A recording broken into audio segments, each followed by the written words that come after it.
বাসা বানানোর জন্য ওই যে দেয়ালগুলো আপনাকে দেখানো হলো, যেটা সরকারি দেয়াল সেটা সে ভাঙছে, নতুন দেয়াল সে তুলছে, সেখানে সে জানালা লাগিয়েছে এবং দোতলা ভবন নির্মাণের জন্য সে তার সর্বোচ্চ চেষ্টা চালাচ্ছে।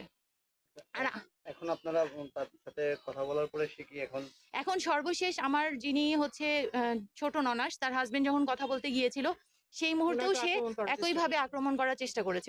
ওনার সাথে কেউ স্বাভাবিকভাবে কথা বলতে পারে না, যেই কথা বলতে চায় তার উপরই উনি অ্যাটাক করেন। সর্বশেষ উনি আমাদের বাসায় হচ্ছে সন্ধ্যার দিকে উনি কোথাও থেকে আসছেন, হয়তো বা ওনার কাজকর্ম থেকে ফেরত আসছেন বা কোথাও গিয়েছিলেন বা আসছেন, ওই সময় সে বাসায় এসে ঠিক সন্ধ্যার মাগরিবের আজানের আগ দিয়ে, ইফতারের আগ দিয়ে সে আমাদের বাসার উদ্দেশ্যে ইট পাটকেল যা পারছেন ওনার হাতের কাছে মানে অসভ্য ভাষায় গালিগালাজ এবং আমাদের বাসার দিকে ইট পাটকেল ছোড়েন উনি।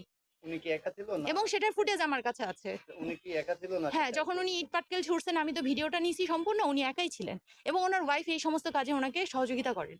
ওনার ওয়াইফও আমাদেরকে উদ্দেশ্য করে সারাক্ষণই গালিগালাজ এবং আমাদের যারা এখানে ভাড়াটিয়ারা আছেন তাদের সাথেও খুব অকথ্য ভাষায় কথাবার্তা বলা, মানে প্রত্যেকটা মানুষ আমরা অনেক শোষিত হচ্ছি এখানে এবং অনেক আতঙ্কের মধ্যেও থাকি, কারণ ওনার আচার আচরণ স্বাভাবিক মানুষের মতো না, মানসিকভাবে বিকৃত মানুষ একটা মনে হয় আমার কাছে। এই হচ্ছে অবস্থা। আর আমাদের যেটা মানে ওনার যে লিখিত সম্পত্তি, এখন আপনারা